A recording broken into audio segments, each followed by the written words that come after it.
So this is the postmortem for Back 5's Escape, made by Jonah Shader, Lucas Jordan, Maurice Hagen, Max Daw, Ruar Padushkin, and Kamal Koyman. At the start of Unit 3, we were introduced to multiple frameworks that were created to help provide structure to the game design process. The frameworks we covered were MDA, or Mechanics Dynamics Aesthetics, then the Elemental Tetrad, MTDA plus N, which stands for Mechanics, Technology, Dynamics, Aesthetics, and Narratives, then DPE, or the Design, Play, and Experience Framework, and DDE, which is the Design, Dynamics, and Experience Framework, and finally Maps, Diagrams, and Visualizations. We were assigned to the MDA framework, and that ended up being the framework we choose to use for our actual game design process.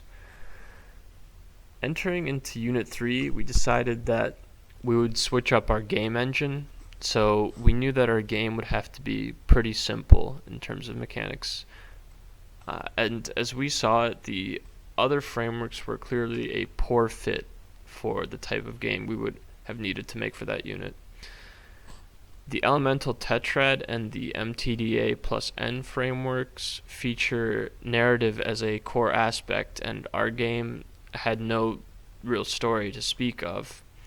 DPE was designed with teaching players and using serious games in mind, and it had an excessive level of complexity for a simple game.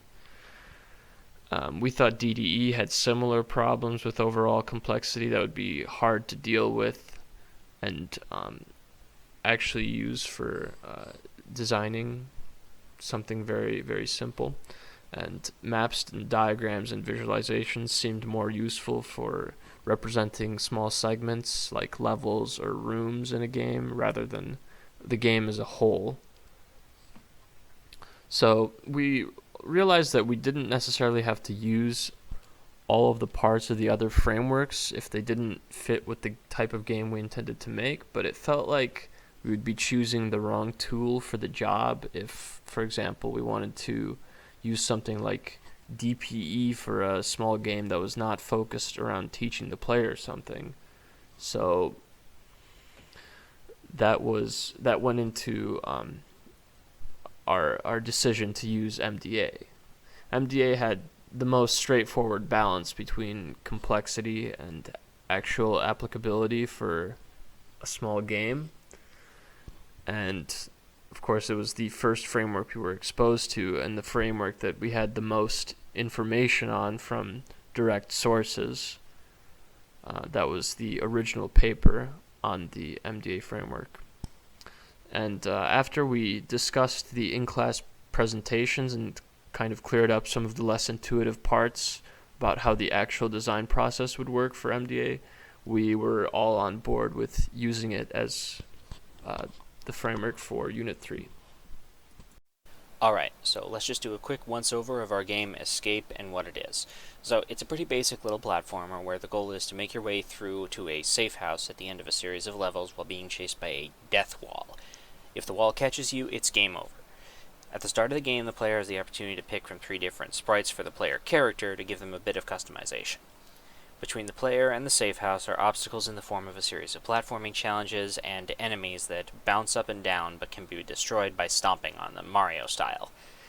In the later levels, the platforming challenges get more difficult as additional mechanics like springs to jump off of and a jetpack to fly with are added, and these later levels also feature smaller and harder to land platforms while the death wall moves faster than in the early game. This allows us to implement a difficulty curve.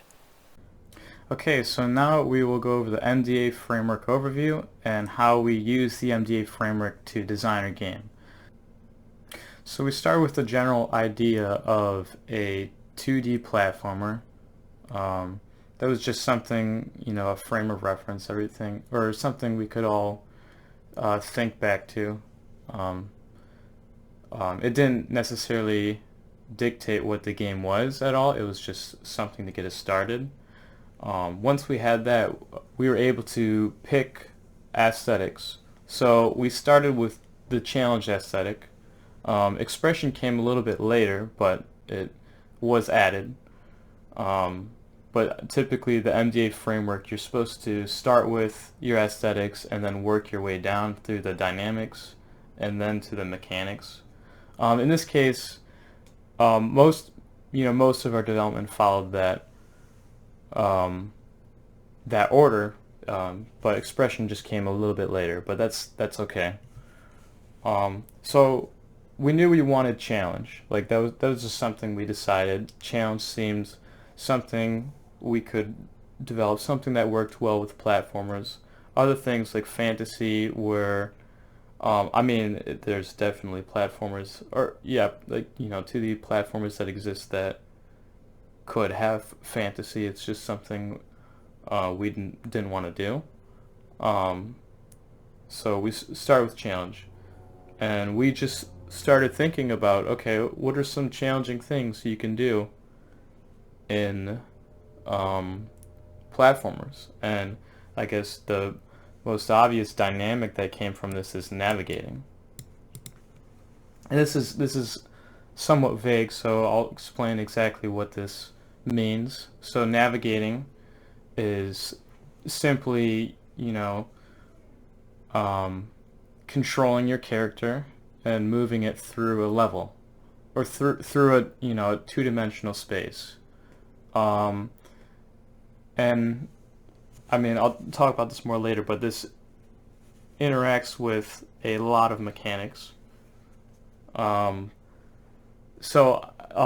dynamic we came up with was evading enemies. So this is not exactly the same as navigating. Well, one could argue that evading enemies is a part of navigating a level, but we think it's useful to make this distinction between these two dynamics, since they are related to different mechanics. So evading enemies is another dynamic. And then we also wanted to add in time trouble. So we were thinking, okay, if the player has as much time as they want, then any difficult task or difficult dynamic, like these two on their own, if you have time to work on these, then it's not as challenging. So we figured some sort of time trouble. If we introduce time trouble, it would make the game more challenging. It would really add to this challenge aesthetic. So that's how we supported challenge using dynamics. So moving down here, so I guess I'll start with the prototype. So our prototype actually only had the platforms mechanic. It had moving, jumping, and it had some other things over here like the death wall and the safe house, and that was it. For sure we were able to navigate the level, and we had time trouble, but it was not challenging enough. So we added more mechanics to support these dynamics even more. So navigating gains jetpack. So the jetpack is something that the player can acquire by touching it. I guess the character sprite, when that overlaps with the jetpack, is when you acquire it. And the jetpack allows you to reach long distances or great heights, and it's very controllable by the player, but it has a finite usage, so it'll eventually run out of fuel. We added a spring mechanic. The spring does something similar to the jetpack, but it only it's more limited, so it allows you to jump up very high. It doesn't allow you to go very far. We were able to use this in levels to make the navigation more interesting. Some of the other things, spikes. So this is something you have to go around. It's not necessarily the same as enemy because enemies kind of move around and you have to come up with a strategy to get around enemies. Spikes are a little more straightforward. And then there's this distance left mechanic. This is just to, if players are ever confused, they can look at the distance left to see if they're going in the right direction. It just happens that most of our levels are very linear, so this is not as useful as a mechanic, but it is still there, and it does support navigating. So I guess moving on to time trouble. Time trouble is associated with the death wall and the safe house because, well, I guess, okay, let me back up. So when we had time trouble, we had to come up with, a mechanic that supported that. And there was, I guess, two directions we could go. We could go to the literal, just make a timer, like, I guess the original Mario game had a timer. That was a straightforward way to introduce time trouble. But we thought that was a little too, I don't know, just boring, I guess. So we came up with this death wall, which it's almost like an implicit time trouble. So if you just stand around, you're gonna die because you're running out of space between you and the death wall. Like that, the space between you and the death wall is kind of like your time remaining. So if you keep up with the wall and you outpace it, then you're good on time. But if the wall catches up, then you're running into time trouble. So that's how the death wall supports the time trouble dynamic. And then the safe house is just how you escape time trouble.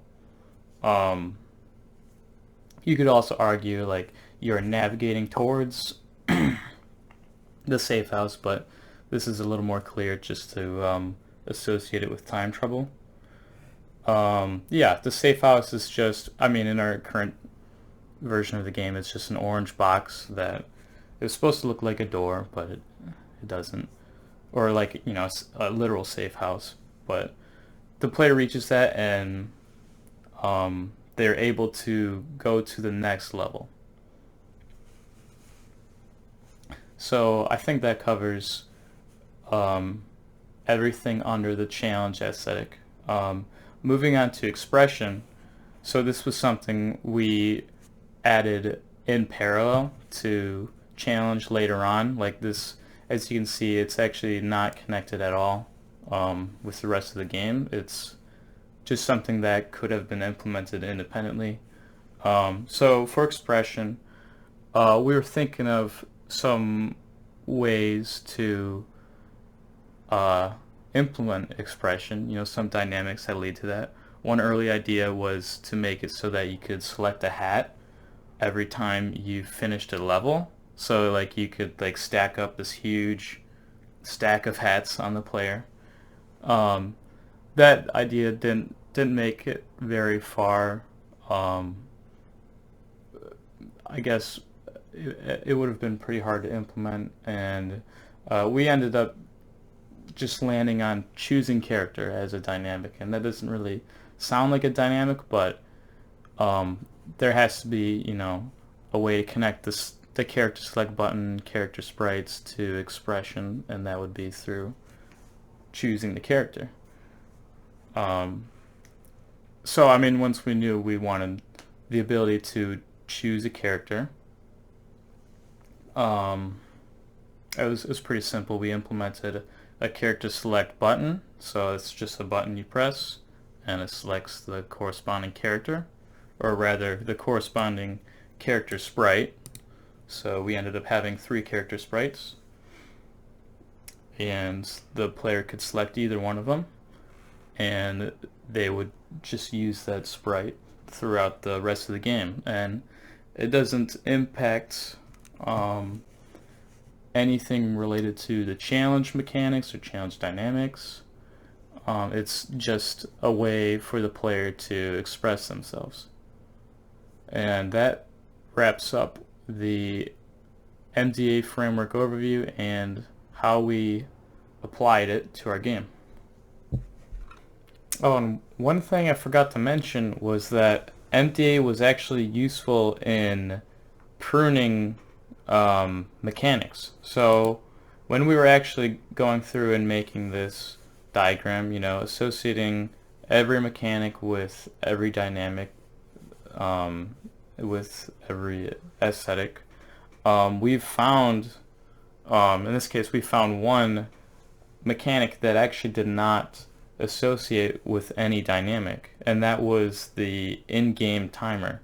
So in an earlier version of our game, we had a clock that just counted up.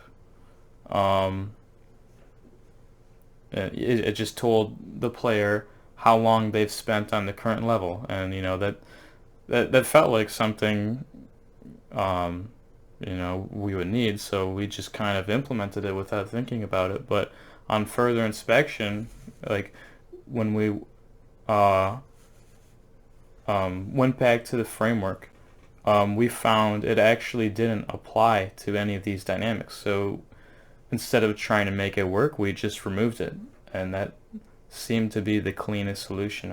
Our game has less bloat now because um, of our usage of the MDA framework, and I thought that was a pleasant surprise. Like I wasn't expecting the MDA framework to help in that way, but it ended up doing that.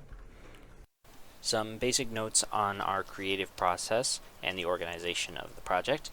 We shook things up a little by using a different engine this time around. Our previous unit projects had been made in GameMaker Studio 2. This was made in the Godot engine. None of us had really any experience with this engine, so that was a factor in our choosing to make a simple platform game. While the engine was different, our organization wasn't significantly changed from previous units, so we used a GitHub repository and GitHub desktop to track and manage contributions, merge changes as we reach milestones in the project, etc., just like we did in the previous project units. We organized the tasks for the project into a GitHub Scrum board project and assigned pull requests to completed tasks to track the addition of new features. Brainstorming and idea discussion was done via Discord. That way we were able to propose our ideas there and get feedback from our team before going forward with implementing them, as well as discuss issues that we were having in implementation to essentially group debug. So for this project, Jonah worked on player movement, HUD, spring, jetpack, and level 3. Maurice designed level 5, title screen, end screen. Max did level 1 and level 4, character select menu, tile set implementation for levels. Lucas worked on enemy design programming. Roar worked on level 2, death wall, safe house, and did various bug fixes. I worked on spikes, level 6. I did soundtrack and background. Okay, so the peer feedback we got helped us a lot narrow down and refine our aesthetics that we were going for, being mainly being the challenge aesthetic, which is our main one that we were going for this game. The biggest piece of feedback we got was that because our game and the challenge aesthetic was mainly heavily based on the time limit that the player had because the death wall was coming towards them. The other group said that they didn't feel like the wall was fast enough. You would see the wall at the beginning and then outrun it very easily. So we do have the ability for each level, for each different level of the game, to change the speed of the wall. So we went back, reworked the speed of the wall based on the levels we already had made, as well as adding more things into the level, which I'll talk about soon, to give a sense of the wall being on the player more, on the player, and give them more of an intense play session. So another thing that we did to help that was another thing that they mentioned was in the build that we gave them, we had no enemies. It was just a basic platformer with a wall, with a death wall coming at them. So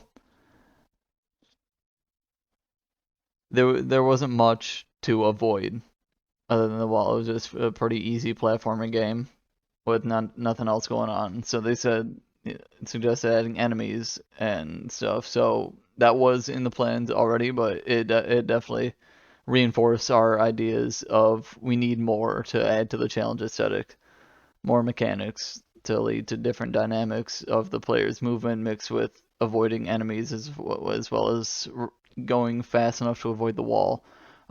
We added a jumping enemy that would, jumps a certain uh, height and everything will block the player. If the player does run into it, it'll kill the player, so they'll have to restart.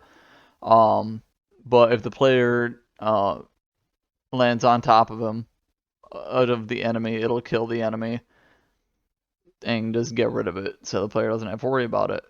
But they can't, with our updated wall speed, they won't have much time to make the decision of whether or not to kill the enemy or just avoid it. So that helped add to the challenge aesthetic as well.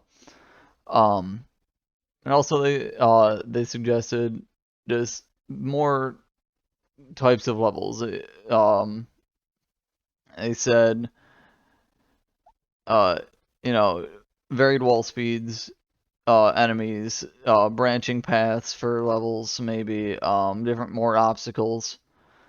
Which we agree with. A lot of it was already touched on, the faster walls, the enemies we added. We did add more levels, branching level design, so players had different choices, or they didn't really know where they were going. Like, if they saw something, one way to go that seemed obvious and they missed it, they could end up in some other area that they didn't know existed, and then they wouldn't have any plans, and it would kind of throw them off a little bit, adding to the challenge aesthetic, adding to the kind of like desire for the player to maybe go back and play, to maybe try the other way to get through that obstacle course, since if they made it through the obstacle course that they wound up on, to add to the many different designs, or the many different challenges that we had in terms of levels for this game.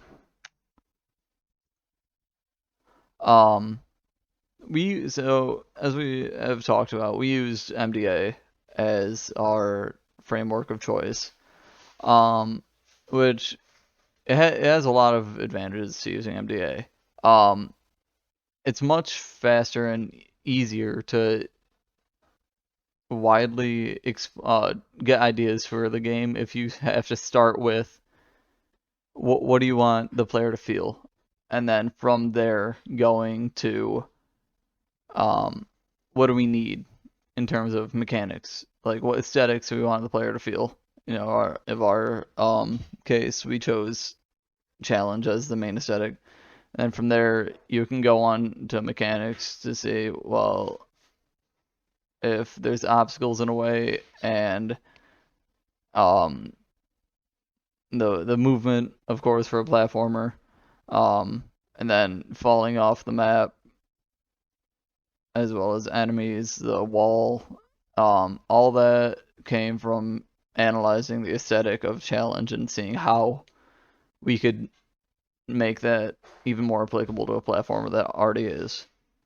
And with being able to have all these different mechanics that we needed for the challenge aesthetic, we could easily delegate tasks, because we had the different all the different mechanics already laid out.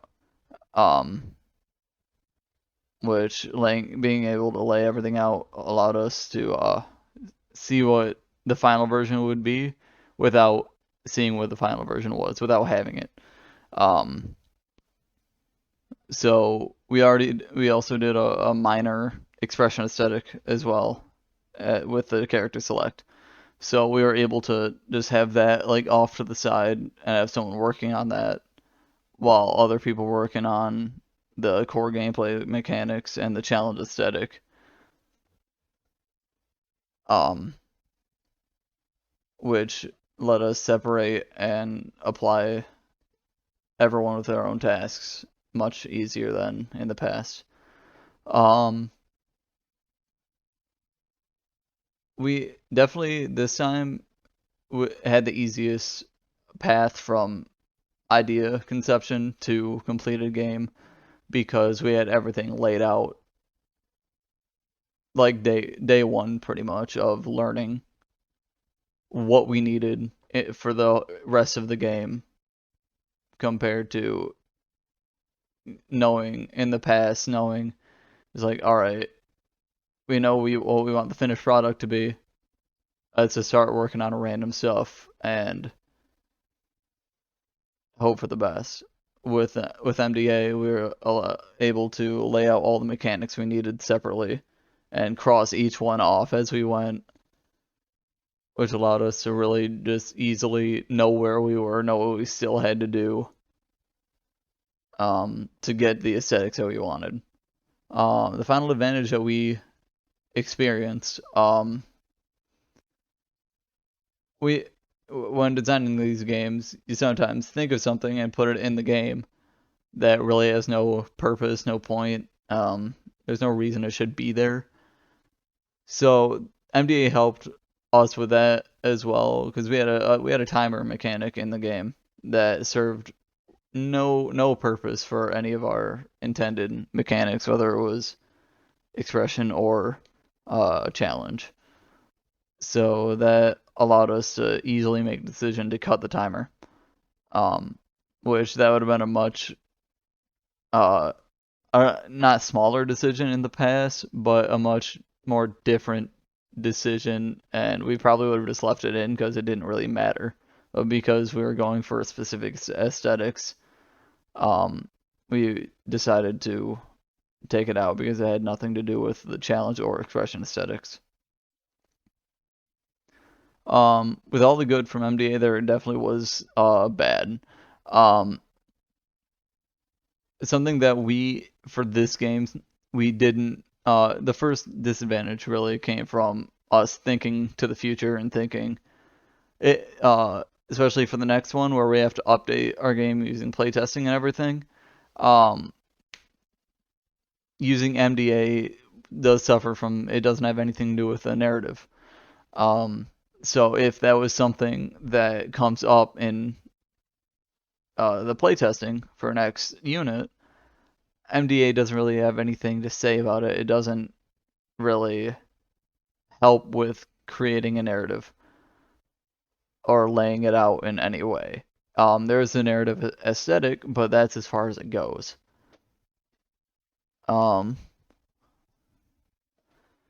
So for this specific game at this specific time, it did not affect us much, but for the future of this game, there's a chance it could affect us in the long run if we wanted to use this specific framework for a narrative part. Aesthetics is something that in MDA is very different from what people typically think of when they think aesthetics. So that alone, the definition of aesthetics is a disadvantage because people going into it, we were like, because we did write our essay on it, we knew more than if we hadn't have done any research on it. But the definition of aesthetics is very different from what people think. So it doesn't really cover everything. the aesthetic of what people think of aesthetics is more of the senses aesthetic in there with the graphics or sound or whatever. It also doesn't have all the in the paper that we read. It didn't have. We didn't feel it had all the different aesthetics possible. All the different feelings that a player could feel. So the definition of an aesthetic, as well as the available literature on what the different types of main aesthetics are, it was definitely limited.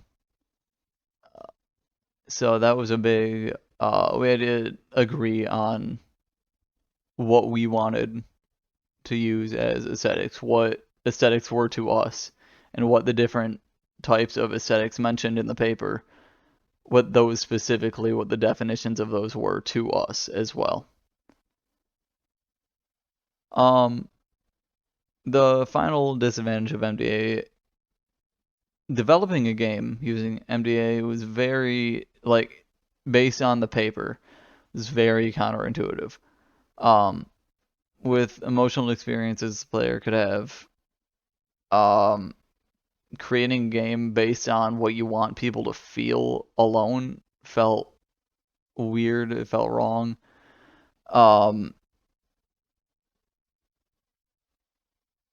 So the paper did give examples of where a structure of a game was chosen first rather than aesthetics,